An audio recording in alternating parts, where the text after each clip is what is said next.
Welcome to Inner Star Compass Healing Podcast, where I bring to you notes of hope for your healing. This platform was created to bring agents of change together to collaboratively talk about the different modalities and options for optimal health. Integrative health is more than a prescription. It looks like you empowering yourself to have the autonomy to select the nutrition that feed your mind, body, and soul.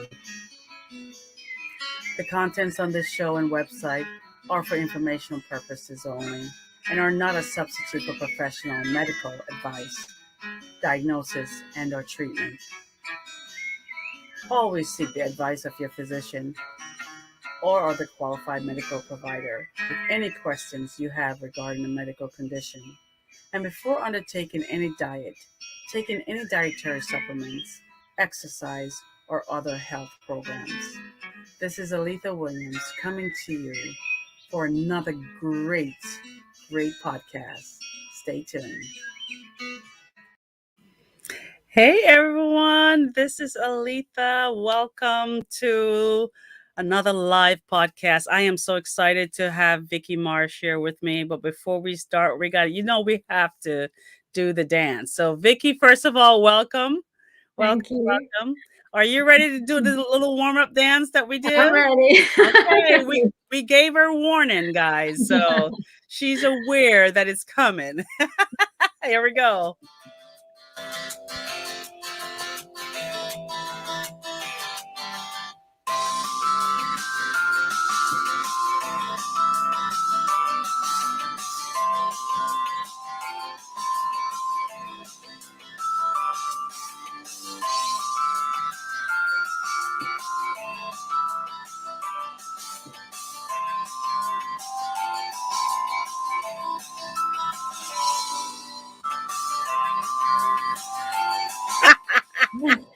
Awesome. I guess that's as far as I'm going to push you, right, Miss Vikki?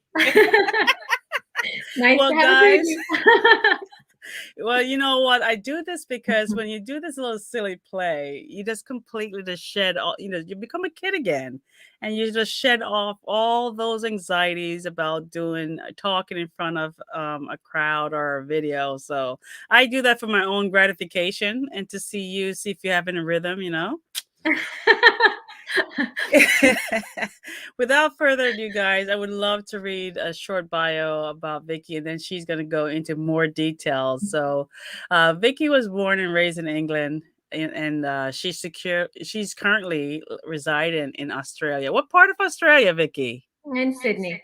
Sydney, with three beautiful children and her husband.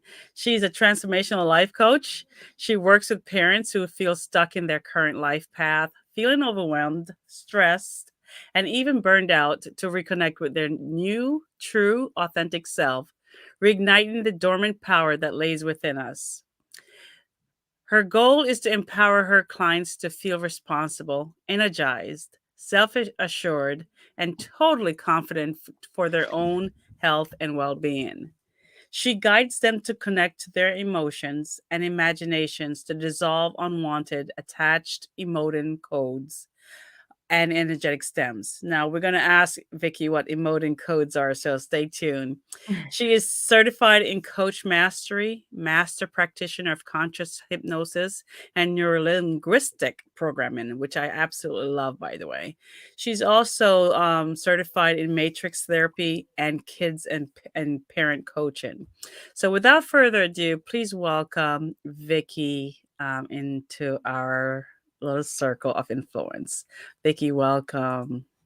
Thank you for having me. Vikki, like I tell everyone, I do these podcasts because it gives me great satisfaction to see how much I can connect with other life coaches that are doing the healing work and are we don't consider ourselves to be part of the front lines, but we are a part of the front lines helping people in their mental state come back to their authentic and self-empowered self. So you are what I called agents of change. And so thank you for being one of the agents of change that are out there and are doing and you're doing it. You're doing it without being thanked. And you're doing it without expecting anything back. So thank you. Yeah. Of course we have a business. The business has expectation, but that's, what I mean.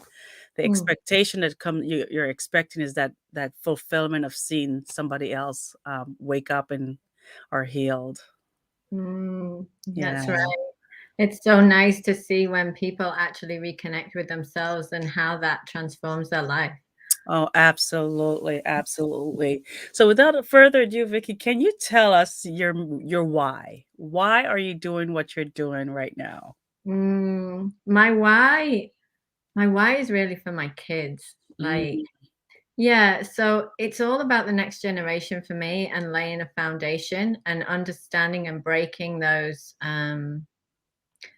generational traumas that just feed into us and allow us to become. So a couple of years back, I I was in such a dark place and almost felt just completely empty. I didn't know who I was or what I was mm, doing. And then just one day it was all this anger and emotion and everything just exploded. And I it was such a dark day for me because I exploded all over my child, my 6-year-old girl who, yeah, and there was just that feeling of this can't be happening anymore. There mhm, has to be another way.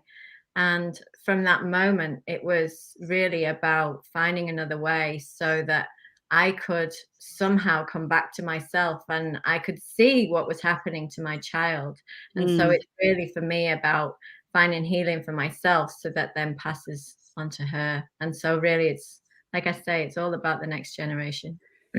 That's so good, because the next generation is already awakened, and so we just have to wake up Mm, and commune with them on the same level, and so that's beautiful. You mentioned a place of emptiness and mm, having to start over and rebuild a new, the person that you want to see. mm, Quite often when I'm talking online or talking with my clients, I talk to them about what is your best self, what's the best version of yourself, right? So, mm. in this rebuilding, what came out? What version of you came out? Are you at your best self yet, or you're continuously getting more hints as to where this best self is showing up? Yeah, I think we're on a continuous journey. I think the best Mhm. self comes in the moment, and then the next best self is the next moment. But Yeah. what I've learned along the way is there's so much within us that we don't know and understand because it's hidden from us. It's hidden from our consciousness and Yeah. it's kind of buried in the backgrounds. And what I've found and what I've come to learn within me, and probably this resonates with other people, is Mhm. what we see on the outside is really what's going on the inside. Mm. Can you tell me a little bit more about that? Especially the fact that we talk about generational trauma and we talk about what resides in us and the stories we tell us. Can you tell us a little bit more about that and how that applies to your work? Mm. So I came to understand that the stories that we tell ourselves are so intrinsic to who we are. And the Mm, stories that we create are with the words, but not just the words, it's with the emotions and the feelings and everything that comes behind it. Our values, our behaviors all stem. Well, our behaviors stem from who we become and the stories that we tell ourselves. And I've come to realize that in each one of us, and especially through working with lots of different people as well, is there's a love story within each of us. And it's mm, really about two different poles. We live in a world of duality, the mhm, sun and the moon, up and down, dark and light. And mhm. we've also got the energies of the masculine and the feminine. And Yeah. we see them playing out outside of us. We want a partner or whatever, but they're actually also within us. And Mhm, so, even though we want the love story outside of us, there's also one within us. And that is what I've come to realize and come to know is that when we bring these two parts of us together and they integrate, we find union within us. And mhm. when we find the union, we find the integration and connection to our higher self. And that Absolutely. Absolutely. And we keep encouraging our audience to really start with yourself first, right? And so Mm, with that starting with yourself first, how do we get someone who have no idea what the divine feminine is and the divine masculine is? How mm, can we get someone from to go from zero to maybe basic baseline? So tell us mm. a little bit about, the divine feminine and divine masculine and how that duality resides in us, and how, if I have no clue that it exists, how Mm. do I then become aware that it exists? So the way I have come to simplify it for me is Yeah. that the divine feminine is really love, Mm. unconditional love, and Mhm. the divine masculine is truth. So when we're standing in our truth, we ultimately seek and experience love, because when we're standing fully in our truth and speaking what we know is true to us, and this stems from our feelings, from our intuition, and overcoming our emotions to actually say what is true to us. What that means is that the divine feminine, who is love, starts to trust the truth. And when the truth is appreciated by love, that's when the marriage comes together.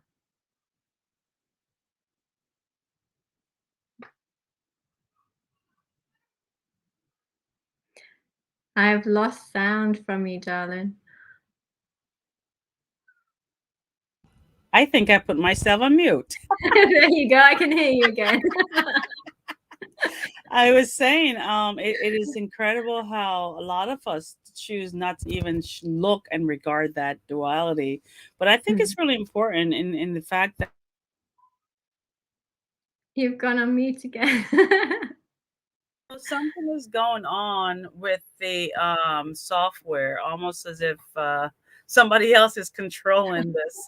I think sometimes when we talk about energies, all sorts of crazy things happen with technology. And that is so true. So obviously the spirits want me to move on. Well, so I remember, Vikki, I've worked with you several of my own personal timeline kind of healing, but we're not there yet. But through your discovery, you came up with a method of trying to help people deal with um, how to come into that marriage, that duality marriage, and it Mm, takes dealing with some stuff from your past, and the mm, past, you have to heal your past in order for your present to be well. So mm. this method that Vikki does, I want you to tell them yourself out of your own mouth, because I might jack it up with my Jamaican version of the story. So if you could tell us a little bit, Vikki, about what it is that you do, and and Mm. and how you get us into that state. A lot of what I do is working with emotion Mm, and dissolving the strength that it has over us. mm, And what happens with emotion is it's almost, I refer to it as like a Jenga tower. So when we first experience something, we have that first event. And then each event after that, through the connections that we've made within our brainstem and our mind through the neural connections, we stack. So we keep on stacking, and each subsequent event afterwards doesn't just take into account that event, it takes in everything before it. And so we stack like a Jenga tower. mhm, And what I do is help people through their unconscious mind and tapping into their unconscious mind, which is really, it sounds, the simplest way I can say is when you close your eyes and connect to your heart, that's where your subconscious is. yeah, yeah, Yeah. And yeah, so what we do is when we connect to the subconscious mind is we get that very first event and we return back to that place, because our bodies our cells, they hold every memory that we've ever had. And right, so when we ask our subconscious mind to find it, it takes us back to that first event, and then we grab it and we mhm, heal it and we take it out, and the Jenga tower falls down. And that's our emotions being removed from the stacking. And so basically what that means is it dissolves mhm, that intensity of the emotions. So we come back to just being able to deal with the emotion as it's supposed to be, rather than stacked. And really, the reason it stacks is because it's held in our body energetically. And so Hmm. this is really removing the energetic stamp of what's held within the body to create movement and flow of the energy within the body. Which is so important. Everything is energy. And if we Mm. understand how, you guys have heard me say this, be still, try to come present with the breath and be still and feel whether or not your energy is flowing. And if your energy isn't Mhm. flowing, then there is something that needs to be focused and addressed. And so when you do this, does that have anything to do with this emoting code that we mentioned in your bio? The emoting code, it's so, there's a code within us, and Mm-hmm. it's it's really driven from when we come here, we have a lesson to learn. Mm-hmm. So those codes are within us of what we need to learn. And then we have all of the programming, the coding, the patterning from our generations, but also if you believe in past lives, potentially from past lives as well. And so these codes are within us, and this can block our energy. And Mm, so yes, sometimes when we connect to the first event, it's not just in this lifetime. right. That's Mm. so true. And then, so, you talk about the fact that this energy is stacked and sometimes not stacked on top of each other because it's considering all the other timelines. Mhm. Um, what I'm hearing is sometimes when you pull one of those little pieces out, there's that same energy resides in some other of the stacks that sometimes it might come back and you have to Mm. go back again and deal with it. So Mm. from the perspective of someone who's home, and they went to you and got it done the first time, and something else shows up and triggers them again, and they say, this sounds familiar, do they need to come back again to you, or will you teach them the skills to be able to do it for themselves the next time that same energy comes around? What I've found within my own healing is, I don't know if you've come across the emotion wheel, but Mm-hmm. we have umbrella emotions. So, for example, uh, anger is like the umbrella, and then we have fury and rage and frustration and irritation. And so, even though we clear anger, there might be something underneath it that might Mm. be different. So, for example, I've cleared so much anger within me after having my explosion. And Yes. I've cleared lots of different things, but my daughter was still triggering me, and I Mm. couldn't understand why. And when I listened to the words that I was saying, what came up for me is that was the word mean. Like I saw her being mean to her brothers and sister, her brother and Mm. sister. And Okay. so when I went in to help myself clear the mean, it was it was me when I was 5 years old. And that 5 years old was never taught how to deal with her anger. And so the anger came out because she was told to suppress it. The anger came out through being mean to her brother. And so as Mm. I saw my daughter being mean to her brother and sister, it was triggering my own connections and emotions that I hadn't really thought that mean could be connected to anger. So in that way, yes, you can explore it. I think when we do the clearings, um, there's different levels that we can do the clearings, and Mm. absolutely you can do things yourself. So it's understanding really what the emotion is, and then sitting with it and working with it and meditating on it. But Yeah. to clear it at an energetic level, sometimes we need to go deeper into the subconscious. And when you're used to it and you've done a lot of meditation, potentially you can go in and clear it yourself. Yeah. However, that takes practice. So the Yeah. more you practice, absolutely, you'll be able to clear the emotions at a subconscious level yourself. But in the early stages, it's about exploration and getting curious with what it is that you're actually feeling. That's absolutely perfect.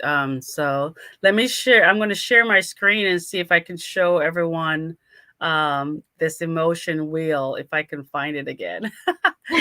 Yeah. So this is what Vikki is talking about, is this emotion wheel right Yeah. here. And you were talking about anger up here in the red. Mm. And it deal, so for instance, anger has embarrassed, devastated, insecure, and all those emotions, that reasons why the anger would show up. So if you guys want to see this, you can just see the screenshot this, or just go to Google and actually type in emotion wheel, and you will see it.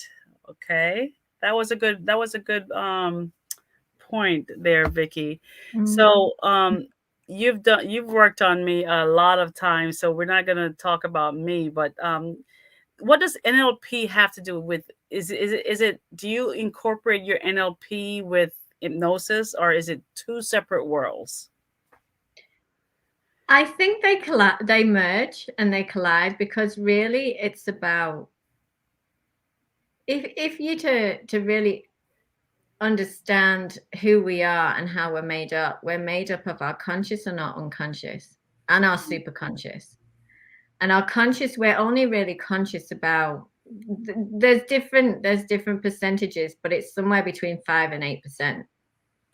So the Mm, rest is almost like an iceberg, and the rest is hidden underneath, and we're being governed by so much.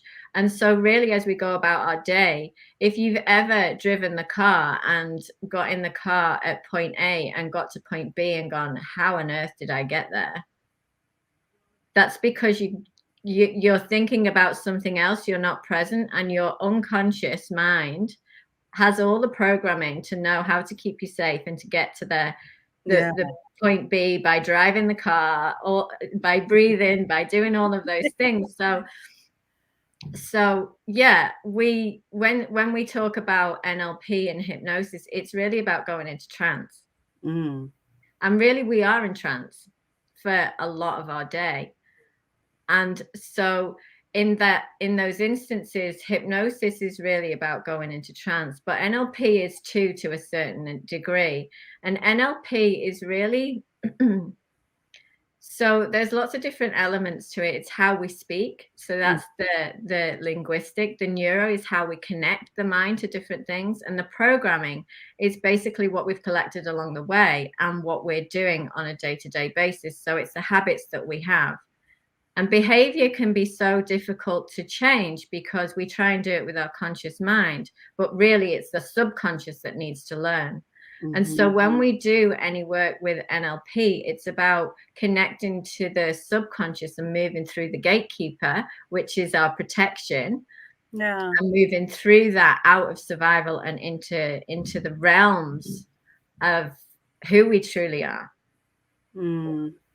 You And mentioned, so oh, And please. so by changing the pictures that we have in our minds, it's neurolinguistic programming is really about changing the modality, like the submodalities that we have. So each picture that we have has an element. It's like dark or light, it's fuzzy or focused. And when you change those submodalities of the picture that you hold in your mind for anything and you give meaning to, you can actually change the outcome of what you see. So, for example, just a really quick example, it's like you can change the way that you take the meaning of yogurt, for example, and change it to ice cream Hmm. or sour cream. So you can stop craving those things because it doesn't have the same meaning anymore. Yeah, I want you to do one on me for for losing weight. You Yeah, are a so you big can fat switch off living pig. wine or chocolate or whatever it is, and you can switch it off. Oh, I would stop eating everything if I think it was a pig, because I don't like pigs. I don't like ham. I don't like anything pig. But I think that sounds familiar to one of the conversations we had before, where we talked about the positive and the negative, but the space in between. And that's the Mhm. space in between is where you get people to go and change the story, right? Mm. And I think sometimes we're so focused on getting from one place to the next. Mm, And when we're in the negative and it's driving our reality, we try and move to the positive. But sometimes it can be a leap too far. Yeah. And so what I realized is when I was in that negative space, it's not about trying to get to the positive in the first instance. It's just about finding the space in between. And the space in between is where we let go of the negative and just allow ourselves to be. And really, that's the present moment. Yeah, yeah. Quite often, if we can just stay present, then the timeline just freezes for a little bit. The thoughts that going Mm, back and reacting to the past and thinking about the future just stops. But mm. for some people, meditation is not their cup of tea. How else can we get them to go to that space in between without meditation? I think often meditation brings with it fear, Mm-hmm. and we have to get it right first time. Or we have this image, it's going back to the meaning that we give to the word meditation. And for Mm, me, meditation is just allowing ourselves to be still. And really, we can do it in lots of different ways. We can do it with closed eyes, we can do it with listening to music, or we can just imagine. So I have this little analogy, which is if you imagine if you imagine yourself on the side of a road and you see the cars zooming past, and if you stand in the middle of that traffic, you kind of are like a deer in the headlights, not knowing which way to turn. And if mm, you come out of the traffic and sit on the side on the bank and just watch the traffic, it's a lot safer and it's a lot nicer because you just watch it passing by and you're not in the traffic, you're just observing the traffic. mm, And I think that's really what meditation is all about, is stepping out of your thoughts, because really the traffic is your thoughts. And we mm-hmm, step into the thoughts and hold on to it.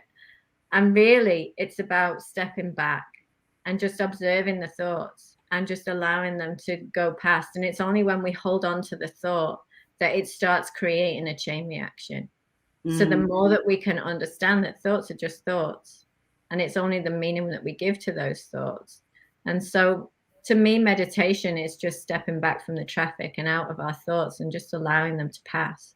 mm. That's good. That's a good analogy because then if you can tell someone just step out and don't, would you want to step into traffic?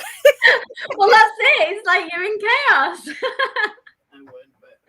I'm gonna beat my son up. He just walked in here. Um, that's beautiful. So, with that space in between, I find a lot of peace that comes when I can observe and see. Mm, I've been telling folks this month has been a really different month than the other Christmas. I don't want to put up anything. I don't want to sing anything. I'm just in the space of discomfort, but at the same time, I'm literally sitting out, observing what's mm, going on.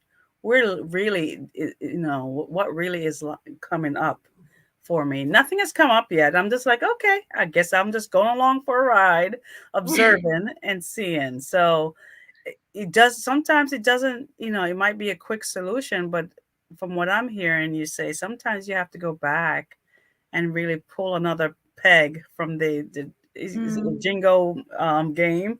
I don't want to play that game once. So yeah, sometimes you just have to carefully just tap a little bit and push yourself or out of it, or go to another one.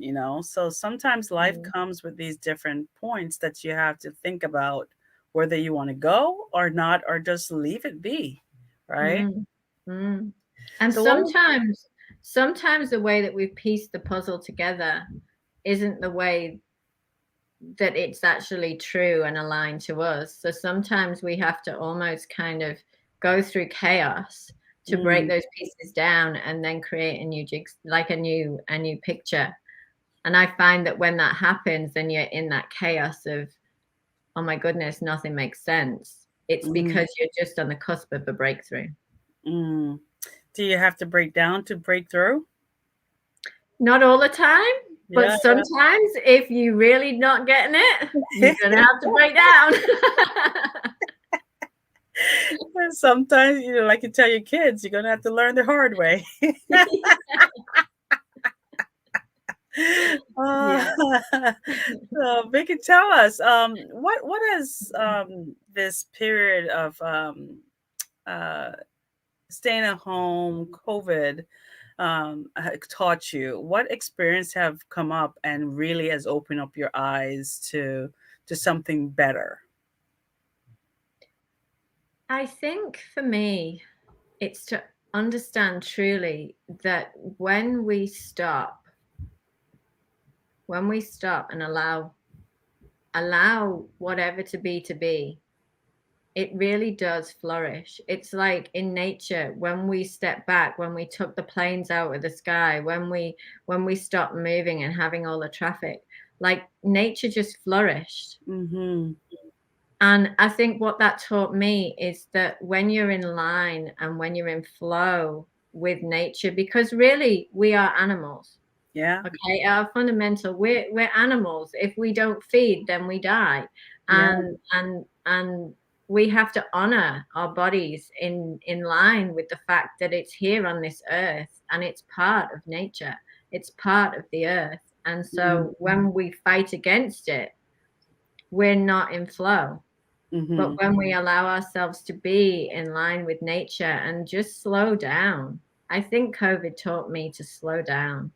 We're Mm. so busy trying to get from here to there that we don't stop to smell the flowers. Yeah, sounds like self-care. So what else do you do for self-care? Um, Grounding myself, I think, is big for me. So, yeah, connecting to nature, being in the forest, allowing myself to plant my feet in the grass and have the sun on my face, and but also going back to fun. We forget to have fun along the way sometimes, and it's really like when you just allow yourself to be in that space and just let everything go, all of those Yeah. thoughts, all of those emotions, everything, and just connect to your inner love of what you love to do as a child. Even just like the other day, I was on the beach or yeah, no, it wasn't the beach, it was in the park. And I just decided to do a cartwheel. And I'm like, I've not done a cartwheel for forever, but it felt so good just to do something Oh, like that's hilarious. And with that self-care, eventually your intuition starts to speak with you, right? So what that. does how does it show up? What does it look like? Do you hear, do you feel, do you see? Do you just get a download? How does it show up for you? For me,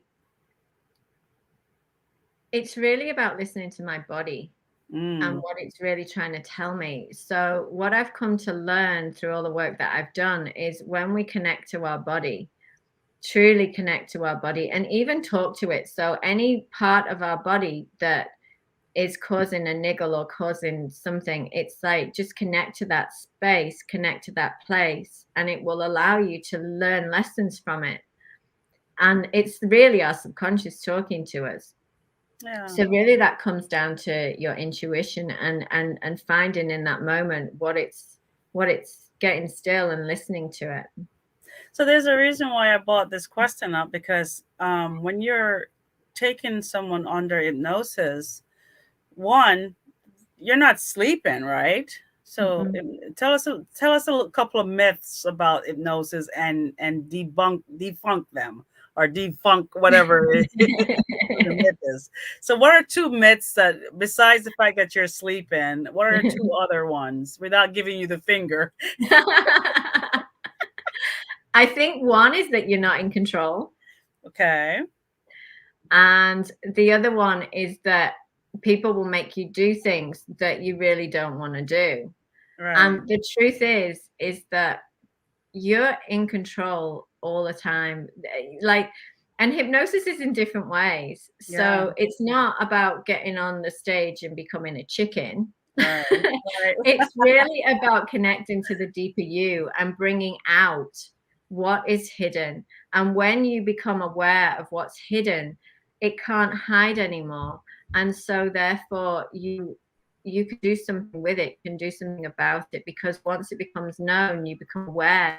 That's your consciousness realizing it is who it is. Right. And so when you take us into hypnosis, the first stage, I'm turning off my Wi-Fi because I heard your Mm, voice crackle. I'm turning it off my phone. Um, okay. so when you take us into that first stage hypnosis and you're asking us, because I'm going from my experience, you're asking us Mm, questions, intuition shows up for me. So you're asking these mm, questions and you're putting us in this stage where you're asking questions, but it's not me, the conscious that's answering, it's the subconscious that's connected to my mind and my body, right? mm. Right, right. And what I do really is when the eyes are closed, it takes away the visual distraction. So we are driven by our senses, but our eyes actually have so much governance over what we do. And so when we close our eyes, it allows us to connect to the deeper parts of us. So it's really about allowing ourselves to connect to those deeper parts.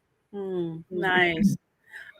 So when have you had it where you're doing these sessions online, right? Because COVID Yeah. really kind of limits your in person, but if you're online, what are some precautions you take for someone who might go deep and have something trigger them and they were to have an anxiety attack or something? How do you get them to stay calm in the space between? So, in all honesty, I've never experienced that. Yeah. And I think one of the reasons for that is because the energies that I use allow me to hold space. Hmm. And so it's a nurturing, safe environment that I create. If that was to happen, which, like I said, it hasn't happened before, what I would do is I would allow you and guide you to a very safe space in your Hmm. mind.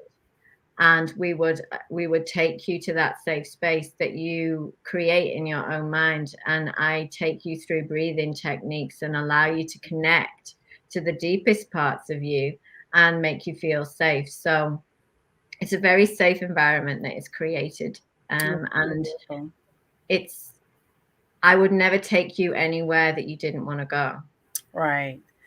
And So, so it's really about guiding. I use my intuition and mhm. guidance through you. So I never know where it's going to take us. And we go into some amazing places. And every time I do these healing sessions, it's almost like when we get to the end, it's like whatever was there before that has felt so heavy gets lifted off. And Yeah, it's like you feel freedom and space and lightness yeah, to yeah. at the end of the session. Oh, that's beautiful. So in that session, you've set a container. So you've obviously have a method or a process. And I think you mentioned that you teach this, right? You teach this method in workshops, or you have some workshops coming up that you're thinking about doing a master workshop about. Mm. About what? Did I Yeah, misunderstand you? so we were talking about the power of story before, and we all Hmm. have a story within us, and we all have a love story within us. And so it's really for me is to create a workshop that allows people to step into that magic within them and to Hmm. actually turn their dreams into reality. And sometimes it has to go back to that inner work, right? Always, Right. always. Oh, wow. And that brings up the next questions about resiliency, because some people can't do it alone. They need the social support, and social support is beautiful because we are social beings. And so having a workshop where they might be able to have someone like-minded and go through the workshop with and reach out with, as they discover more things about themselves is beautiful. You want to tell us a little bit how resiliency show up for you? You're a pretty fiery warrior, so I think you got this one down packed. Not always. But as we do, we move through life and it always brings up some obstacles. But Yeah. resiliency for me is really staying. You can, it comes back to that glass half empty or glass half full. Yeah. And when you move to the glass half full, it changes how you perceive life. And I have this, so as part of my learnings, one of the biggest lessons that I learned was we have a line, and we're either above the line or below the line. And below the line is literally how I see it. It's we create bedtime stories. So bed represents blame, excuses, and denial. And that means that we're really looking at outside of us for someone to basically not take responsibility for whatever's going on in our life. And so when we do that, we almost unzip ourselves and step out of ourselves. And so we're at the effect of everything around us. But when we're above the line, we are awesome. So O stands for what does the O stand for? Ownership. So we own our own life. A means we accept where we are, and R means we're responsible for who we are. So when we're in that place, we become the victor as opposed to the victim. And when we're in the victor, we're causing an effect. So the environment around us doesn't have an effect on us. We are the ones that are causing the effect because we're inside of our body. And when we are inside, it means that nothing around us can actually affect us. And so really that's coming back to love and truth. That's so true. Cause and effect and being responsible. So I'm putting those up, but being responsible for owning up to our own emotions, our own thoughts, our own actions, accepting them and taking responsibility for what part of our actions and emotions and energy affects the environment. That's right. But with that cause and effect, though, Vikki, comes that love, like you mentioned. But a lot of people don't know how to love. And so, how do we get them to start feeling that love? What are some techniques that you do in your workshop that bring people back to love? Kindness Mm, is the biggest thing for me. mm, How we speak to ourselves. Like what I came to understand, and it was through my dog. I was on a walk. And he's taught me an incredible amount about myself just walking him every day, because he's so young and he's so vibrant and he doesn't like want to listen to me or anything like that. And one day I was walking up a hill and there was a dog across the road and he was pulling. And I realized that he was so excited to get to the dog. And I was like, well, hang on a minute. If he's so excited to get to the dog, that means that I'm kind of dull and boring. So I have to get a bit more excited so that he focuses on me, and I can control, like I can be in charge. And yeah. then I realized that really that's what we're doing. If we're not exciting within ourselves, we're going to go outside of ourselves. And so self-love is really about making the inside exciting for us to have a nice place to stay. Yeah. That's really about talking to ourselves nicely and offering kindness. And even if we do something wrong, that doesn't matter. We're not failing, we're just falling. And if we fall forward, we learn a lesson and we can get up, and it's like a toddler. We don't tell them that they should stay down because they've fallen. Yeah. Oh, that's so true. So, what are some of your favorite mantras that you tell yourself as um, you continue trying to stay above Mhm. the line? Um, I think what I love to do with my kids is really what I'm trying to do for myself. And so each day I put my hand on my heart, and I do this for my kids as well. And each morning I say, I love you, Vikki. Nice. And it's just reminding me that, I am lovable, Mm, and and I am here for me. And I think the biggest understanding is that people around us move and shift all the time, but really the one person who is with you all the time is you. And if Mm, you realize that you've got you, you are mm. so strong and stable and resilient and unshakable within yourself. And so really it's about trust. So for me, it's about, I say I trust myself and I trust my higher self has got me. Right. You know, you brought up a very good, important part about love and trust, because without the feeling of safety, though, you can't have Mm, trust or love. Actually, can you have love mm, while you're not safe? I think that the energy, because it brings back to energy again. What you're mm. focusing on. So what are you for? What's the strongest energy? Safety or love? Safety, right? Well, what's interesting is when we talk about the divine masculine and the divine feminine, they've got, so within duality, there's duality. Mm-hmm. So there's, for love, there's resourceful and unresourceful behavior. And for truth, there's resourceful and unresourceful behavior.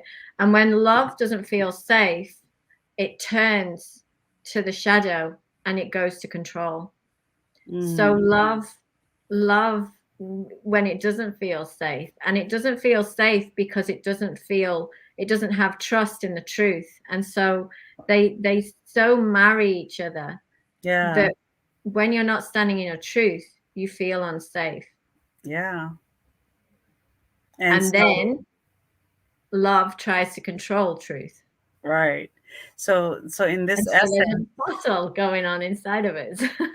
it's so true. So in all essence, I really encourage my listeners that when you're trying to heal and do all these different shifts that we mentioned, just make sure that you're in a safe space and your container itself is safe.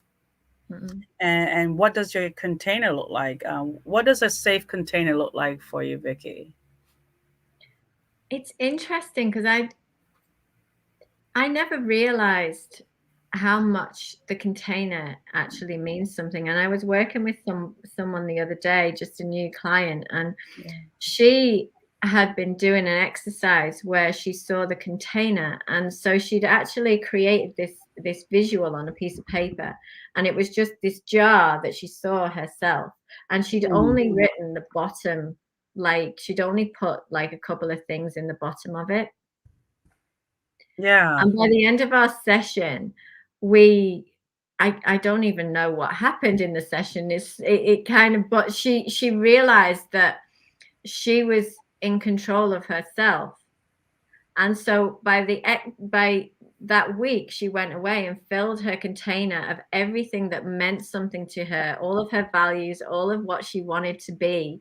And she came the next day and she'd made this absolutely beautiful portrait of Mm, herself represented in a jar. mm, And so really it's that safety container is really about what you want to make yourself up to be. right. Because it goes back to also Maslow needs, what do you need to feel Mm, safe? mm, And of course, trust is one of the biggest things, to feel that you can trust the people around you so you can go to sleep and wake up and still be okay. And what else do you need? Okay, I need a home. I need somewhere, so safety goes right back to that basic need. And mm, what I want to point out though, and I asked that question, can you feel love and safe at the same time? If you don't feel safe, and can you feel love, I say yes, you can, because you can cover that unsafe feeling, that fear, with that love. And what happens after that is that space between again, where you're just focusing on just loving you, mm, mm. which And I is think we've beautiful. got to remember there's so many different parts within us. We're not Mm, just one thing. We're so many different parts. And so some parts of us might feel truly loved. And mm, some of them might not feel truly loved and feel unsafe. And so the parts of us that do feel loved can actually talk to the parts of us that don't feel love and yeah, offer them that security. And we never think to talk. It's not really talking in our heads or having all of these voices, but it's connecting to different parts of you. And when those different parts realize that they're there to support each other, we can find love within us Mm. and allow the love to grow from those places. Absolutely beautiful. I have two more questions to ask you, but before I ask you those two questions, Vikki, can you tell us a little bit about what's going on in your business? And I believe you say you have a couple of things coming up at the end of the year or the beginning of the year. You have a workshop or a workbook. Can you tell us a little bit about that? I'm excited to hear about it because, of course, I want mine signed, and a little phrase in there. Letha, you're one of the best people I've ever Absolutely. My soul sister. So can you tell us a little bit about what's going on for you? Yeah, so it's this kind of theme of the love story of finding the love within is kind of starting to really spread and coming from that love story, and it's connecting to so many different things. And so Mhm. really it's about finding and understanding the power of the story, to Mm. understand the stories that we tell ourselves, and then it's really about understanding who we are Mhm. and getting to really understand our beliefs and values and what we're made of. And then we'll introduce masculine and feminine around that. And Mhm. then from that, it's really understanding how we operate within our lives. So we have healing fantasies Well, and you how know we what? Get it done because January and February are my love months.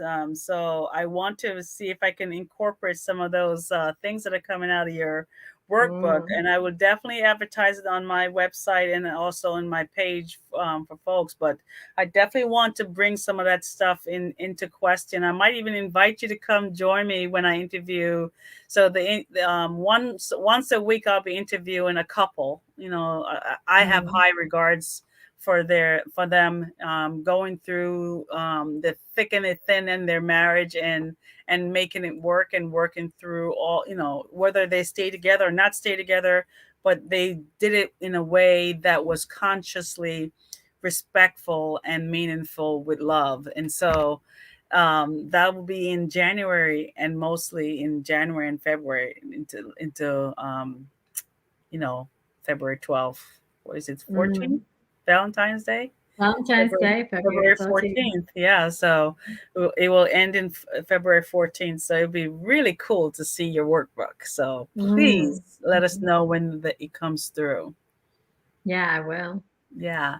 Let's ask you two more questions, and then we are going into the rapid fire.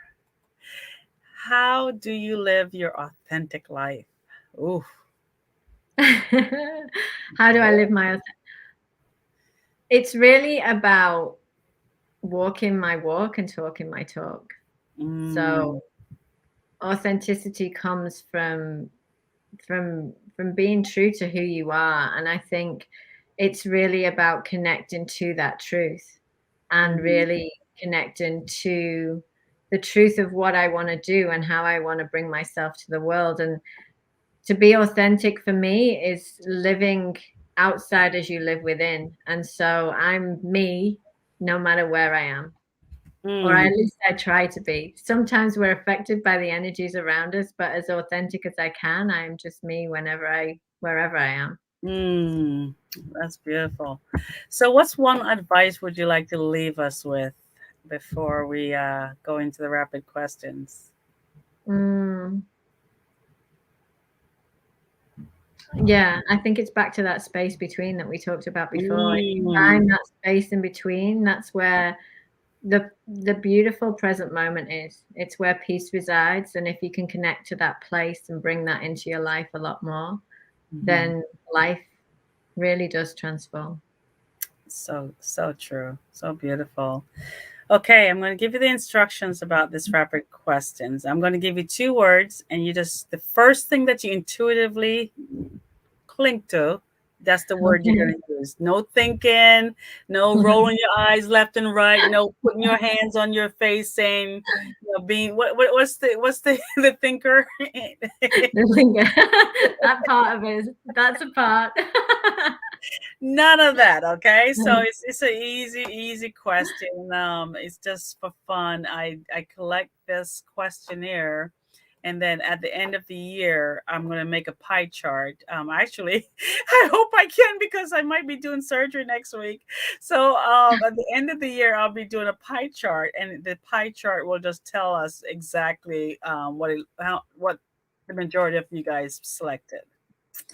So, are you ready, my dear, for the I'm ready. fun question? The rapid fire fun question. Here we go. Dun dun dun dun dun. Red or black? Black. Fire or water? Water. Drums or piano? Drums. Cry or dance? Say again. Cry or dance? Dance. Hug or shake? Hug. Pretend or fake? Pretend. Chips or yogurt? Chips. Love or anger? Love. I figured you would say love. Vikki, that was beautiful. I really, absolutely enjoyed this chat. It was too short, but we want to be respectful of your time. And we're going to leave dancing again, little one. Yes, I say little one because I'm your older. You are. So I think. So I think. I'm young at heart. I'm young at heart. But sometimes you can be young. You bring that inner child out in me. So there you go. Oh, yes, we do. So, Vikki, thank you. If you want to say something else before we leave, please feel free. You have the platform. Oh, I just appreciate you, darling. I do, for just allowing me to come on here and to share this space with you. And just to all of your listeners, you're in a beautiful space that Alethea provides. So, yeah. Awesome, ladies and gents. Without further ado, we're going to rock it. And we're going to do it well. So, might as well join us. Come on now.